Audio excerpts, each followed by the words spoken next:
Friends, noun के classification में सबसे पहले हम नंबर को पढ़ेंगे। नंबर कितने टाइप के होते हैं? सिंगुलर नंबर और प्लूरल नंबर। सिंगुलर उसे कहते हैं जिसमें हम एक वस्तु और एक व्यक्ति या स्थान के बारे में हम जो है बात करते हैं, तो उसे कहते हैं सिंगुलर। और प्लूरल का मतलब होता है जिसमें एक से अधिक व्यक्ति वस्तुओं के बारे में हम जानकारी प्राप्त करते हैं, उसे हम प्लूरल कहते हैं।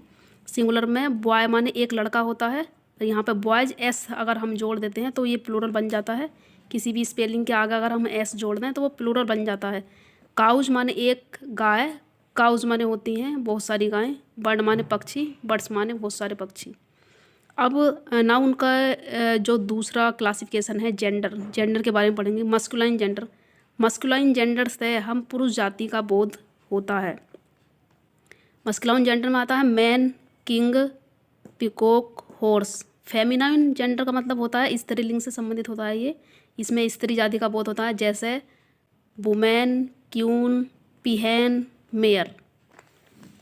अब नेक्स्ट टाइप के बारे में पढ़ेंगे कॉमन जेंडर। कॉमन जेंडर का मतलब ये होता है जिसमें हम दोनों स्त्री और पुरुष दोनों जाति का बोध कराते हैं, उसे हम कॉमन जेंडर कहते हैं। जैसे चाइल्ड, चाइल्ड लड़का भी हो सकता है और लड़की भी। फ्रेंड भी लड़का भी हो सकता है और लड़की भी हो सकता है। और थीप भी लड़का और पुरुष भी हो सकता है या स्त्री भी हो सकती है। टीचर पुरुष भी हो सकता है, स्त्री भी हो सकती है।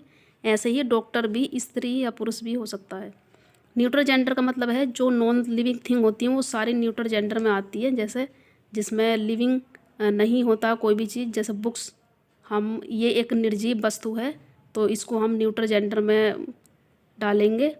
चेयर, पेन, बॉक्स, पेपर, ये सारे जो है न्यूट्रल जेंडर कहलाते हैं। Thank you for watching my video.